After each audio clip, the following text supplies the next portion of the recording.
jungle.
A visit to the Ojaoba market in Akure, the Dorset capital, revealed a stark contrast between the expected festive ambience of Easter preparations and the present reality. 20,000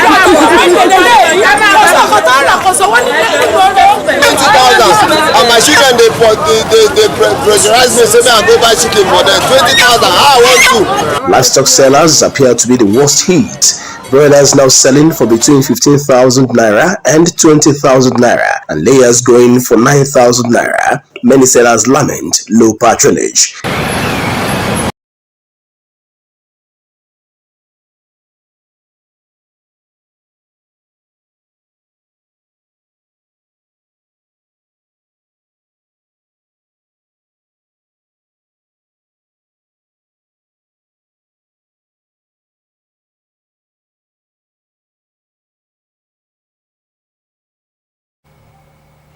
We sincerely apologize for that poor video audio. We'll bring you the reports in our news before we end. President Bola Tinubu has called on Nigerians not to lose hope as a result of the prevailing security challenges, assuring that just as Christ triumphed over death, the country too shall triumph over every challenge it's facing. The president also cloudy, it will usher in a glorious day. The assurances were contained in his Easter message to Christians in Nigeria and the global Christian community in commemoration of Easter, the celebration of Jesus Christ's crucifixion and resurrection, which is the cornerstone of the Christian faith. He said we should remain steadfast in his commitment to delivering the promise of a renewed hope, a better, more just and prosperous Nigeria for all.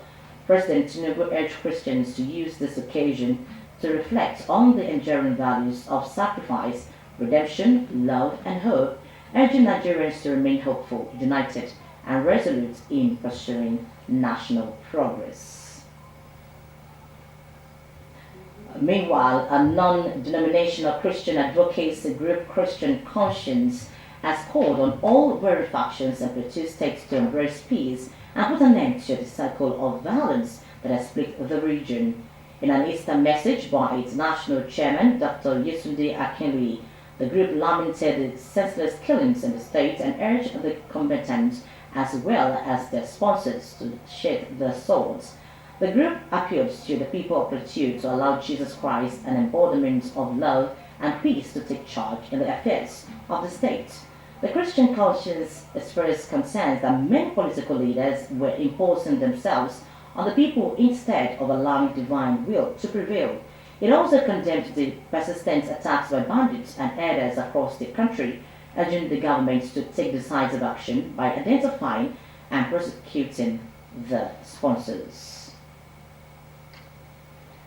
The Minister of the Federal Capital Territory, Nyesom Wike, has explained why he did not support the Labour Party presidential candidate, Peter Obi, during the 2023 general elections. During a press briefing in Abuja, Wike stated that he did not believe Obi had a realistic chance of winning the presidential contest, describing him as a social media candidate. Wike, a former governor of Rivers State, emphasized that as a politician, he focuses on analyzing candidates with the capacity to win rather than those perceived to be popular online.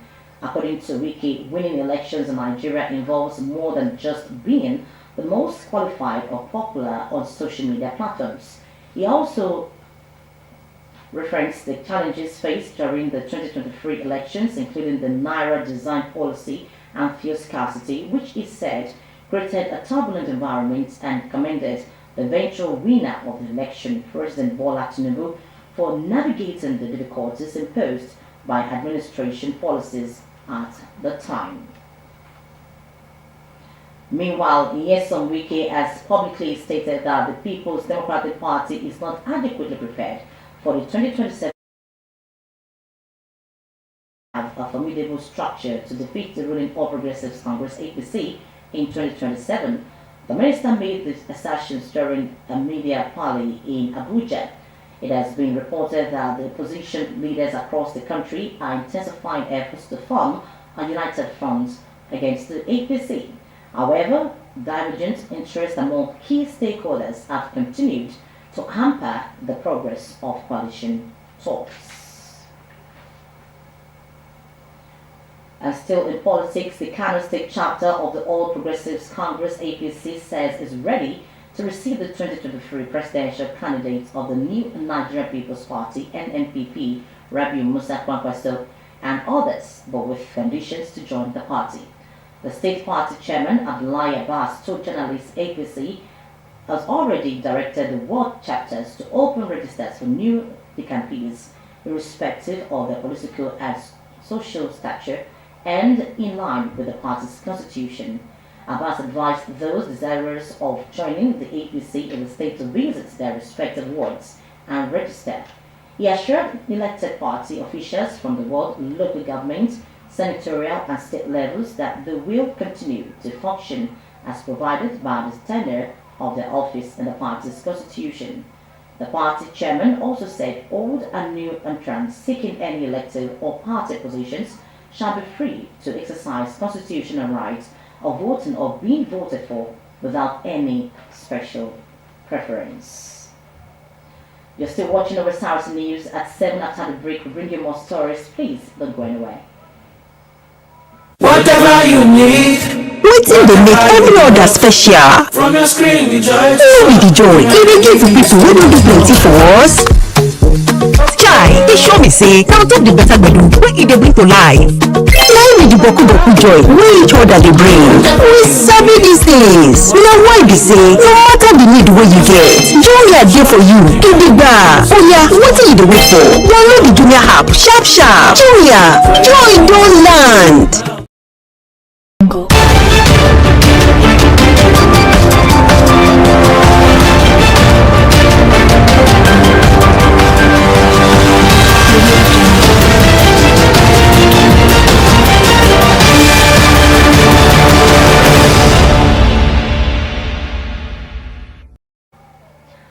you very much for rejoining us. You can watch us live on our website www.osrc.ng or follow us on Facebook at OSRC TV, and on YouTube you can subscribe to our channel OSRC TV. And I will bring you the full report on launch of Free to Shine. We told you earlier that our health initiative focused on the triple elimination of HIV/AIDS, syphilis, and hepatitis among women of reproductive age, as well as the elimination of mother-to-child transmission and treatments for children living with HIV, has been launched in southwest Nigeria. The campaign was flagged off at the International Cultural and Event Center, The Dome, in Akure, by the wife of the President, Senator Oluremi Tinubu. Governor Lucky Aiyedatiwa described the initiative as a timely and strategic intervention in the ongoing fight against these diseases, particularly among vulnerable groups. Government House correspondent Wahab Kali brings us more. On day 2 of her official visit to Ondo State, First Lady Senator Oluremi Tinubu led the launch of Free to Shine, an initiative targeting the triple elimination of HIV/AIDS, syphilis, and hepatitis among women of productive age, prevention of mother-to-child transmission, and improved treatment access for children living with HIV. Every mother's life is precious, and every child has the right to a future free from AIDS. The wife of the Ondo State Governor, Mrs. Oluwaseun Aiyedatiwa, lauded Senator Tinubu's dedication to nation building. She praised the Renewed Hope initiative and described the First Lady as a compassionate mother whose efforts deserve broad support. Mrs. Aiyedatiwa called on all stakeholders to rally behind the First Lady's mission for a healthier society. Those diseases, HIV/AIDS, syphilis, and hepatitis, pose significant threats to the health of the women of reproductive age.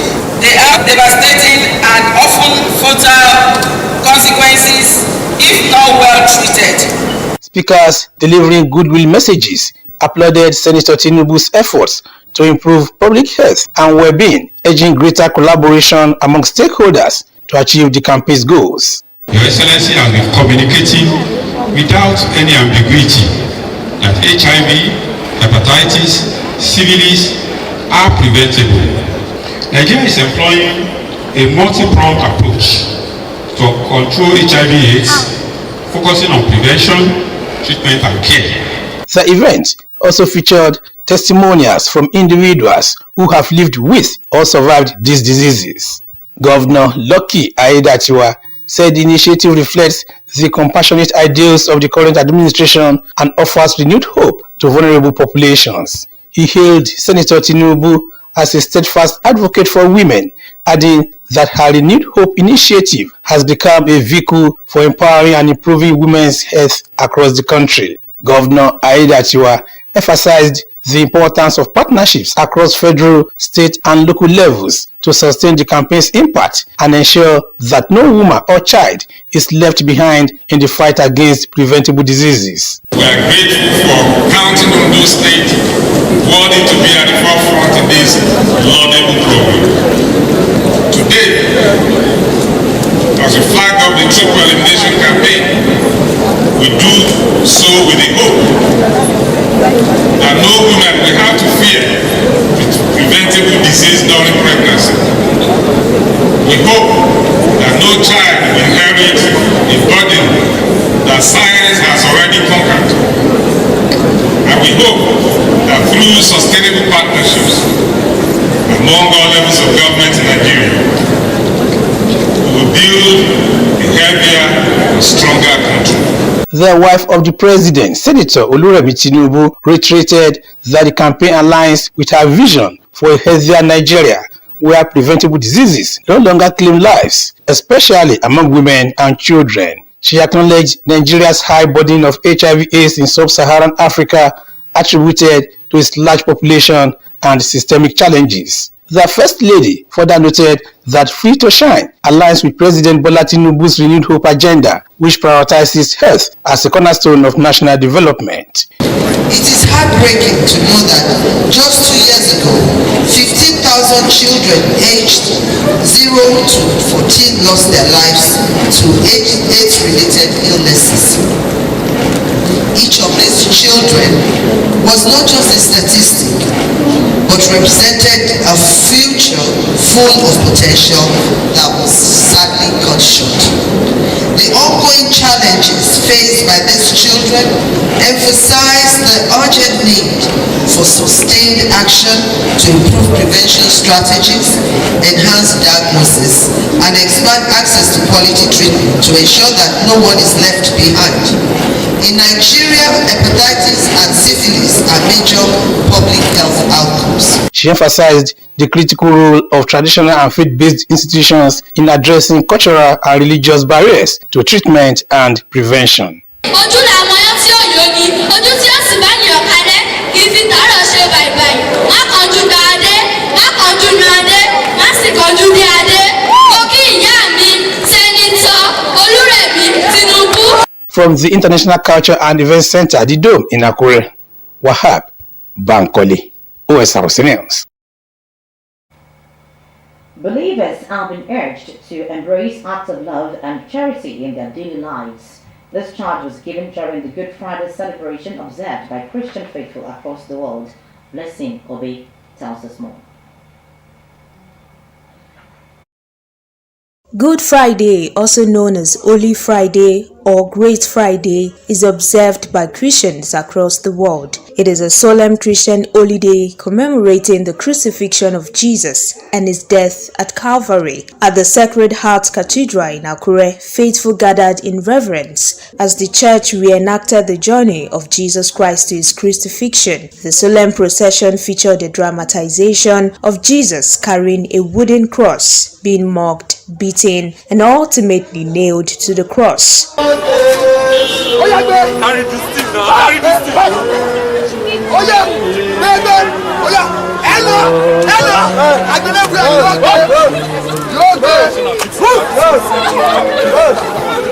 First time. We adore you, Christ, and we praise you. Good Friday marks the moment when Jesus willingly gave his life through crucifixion. The sacrifice Christians believe was made for the salvation of mankind. To many believers, it is a day of sober reflection, remembering the suffering, humiliation, and death of Jesus Christ, who was crucified alongside two criminals. Jesus Christ came into this world for this purpose, to save the world, to reconcile us, to reconcile the world to God the Father, his God, his Father, after the sin of Adam and Eve.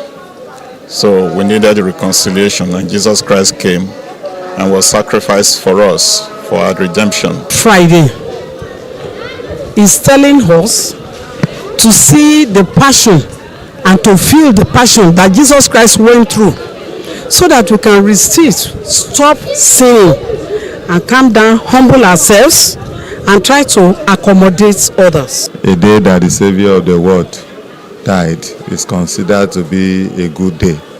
It is good for God and it is good for us, because the purpose for which Jesus came into the world is different from the purpose for which all of us have come into the world. Jesus came into the world in order to die for us so as to redeem us. And on a day like this years back, that was fulfilled. And so for God's purpose to have come to fulfillment is considered to be good. They urge believers to embrace acts of love and emulate the life of Jesus. So I will just advise our leaders and all of us together to work, to remember there's a purpose for our nation. We want a nation that is truly liberated, a nation that is on the path of growth and development, a healthy nation. This is what we want. We should search ourselves and desist from sinning. Everybody knows what is bad. We are deceiving that we don't know. When you kill somebody, you don't know that what you are doing is bad. When you continue to say bad things about somebody, you don't know that that thing is bad. We should go on our knees and beg God. We should desist from sinning. God hates sin. With this, everybody will be at peace. We must begin to treat one another with dignity and respect. That is the only thing. You can't build democracy in crisis. And you can only build democracy in peace, in a peaceful environment. Why will anybody live to destroy? It is always better to build than to destroy. So that should be clear to everyone. We continue to appeal to those who are behind all this evil to stop it. You just need to stop it. Good Friday, which commemorates the crucifixion of Jesus Christ, will culminate in the joyful celebration of Easter Sunday, marking his resurrection. Blessing will be Osrc News. And as Easter celebration kicks off, consumers are adjusting their culinary plans as the cost of fresh tomato and pepper, essential ingredients in the season's menu, have surged. Soaring cost of food and livestock are also of concern. Osrc's Abidemi Akirotui visited the Ojaoba market, and our report is presented from our studio. A visit to the Ojaoba market in Akure, the Ondo State capital, revealed a stark contrast between the expected festive ambience of Easter preparations and the present reality. 20,000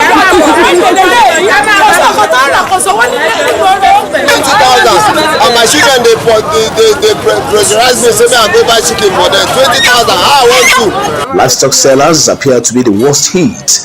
Broilers now selling for between 15,000 naira and 20,000 naira, and layers going for 9,000 naira. Many sellers lament low patronage.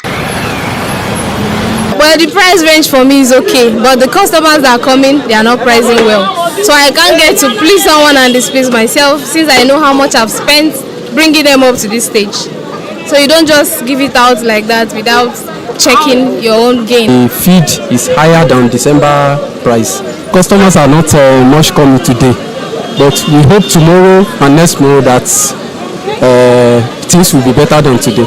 A rice dealer, Salim Ibrahim, noted that while prices of some staple foods have dropped slightly, the prevailing economic hardship has left many customers unable to make purchases, rendering such reductions ineffective. We are seeing people, but people are not buying market for now.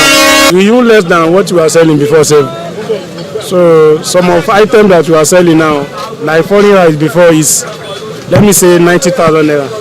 So even less. 2,000 naira difference now. Now we are selling 88,000 naira. Rubber 3,500 before, now is 3,004, 3,002. So everything cheap. No hard money now for now. For items like pepper and tomatoes, however, prices have surged dramatically further. The price of things, most especially the pepper, tomato and coal, they are very, very costly this time around. And before, it normally started around May to June, just because most of the farmers have come back to farm. But this time around, we don't know exactly what really happened. Everything just skyrockets, and we couldn't even afford to buy rodo. If you see rodo of 500 naira, it can't take you to anything, or you can't cook it with anything. Those that have plenty children like me now, and they do not even know how to take soup small, that you will know the amount they are going to use to buy pepper to the house before their pot will be full. But we still thank God, and we continue to pray that God should continue to provide for us, to see money to be buying it. I bought fried rice ingredients. There's no difference. The price is still high. There's nothing change. As Christians around the world prepare to mark the resurrection of Jesus Christ, many in Akure are determined to celebrate in spite of the harsh economic reality. They remain hopeful that prices will soon ease, offering some respite from the strain on their finances. A former chief magistrate in Rivers State, Ejike George, has explained that his recent resignation from the judiciary was due to his refusal to operate under what is described as a military-style administration. During a television program, George stated that he cannot take instructions from a military administrator. The former magistrate also denied that there was a crisis in the state, stating that the imposition of the sole administrator was unnecessary. He also refuted claims by the River State Judicial Service Commission that he was due for voluntary retirement rather than resignation. Market women in Warri Delta State are reportedly staged surprise birthday celebration for a female police officer identified as Mercy Uche while she was on duty. A video from the event showed the officer visibly emotional as drums and music filled the air with traders dancing around her. The celebration took place at the busy yet to be identified road location where Officer Uche was seen maintaining a post even as the festivities unfolded. The celebration has drawn attention online with many Nigerians taking to social media to commend the officer's character and the traders' kind gesture. Others praised the show of community love from the Warri traders. Some viewers even said they found the video more uplifting than other viral content. The presidency says President Bola Tinubu continues to direct the affairs of state from Europe, despite being outside. It also said the president will return on Monday, April 21, after the Easter holidays.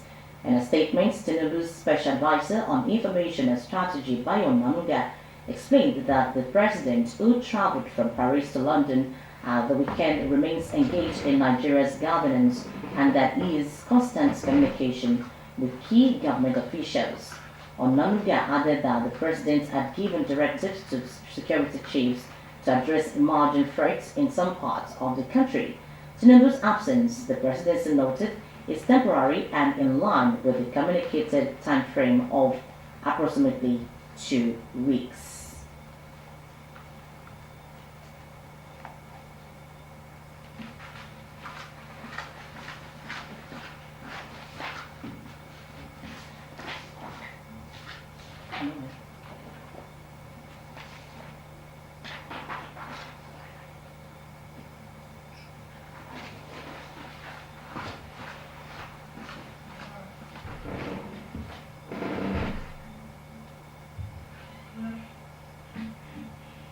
And now to the foreign scene. A family of 10 has been reportedly killed in an Israeli attack on a Khan Yunis home this morning after medical sources said at least 32 people were killed in Israeli strikes across Gaza. It was gathered that another family was wiped out in an earlier Israeli attack on tent shelters in southern Khan Yunis amid continuing and deliberate strike of civilian and humanitarian aid infrastructure. A group of 12 aid agencies says Gaza is one of the worst humanitarian failures of the generation. Gaza's health ministry says over 41,000 Palestinians have been confirmed dead and more than 100,000 wounded in Israel's war on Gaza since it began 18 months ago. And that's the news tonight, but before we go, a quick look at two of the major stories. We told you that the Ondo State Executive Council, led by Governor Lucky Aiyedatiwa, has approved the construction and realization of the main road linking Akure, the state capital, with Idori. And this was one of the many projects approved during the ESCO meeting at the governor's office in Akure. And we also told you that President Bola Tinubu has called on Nigerians not to lose hope as a result of the prevailing security challenges, assuring that just as Christ triumphed over death, the country too shall triumph over every challenge it's facing. That's the news tonight. Thank you very much for watching. Good evening.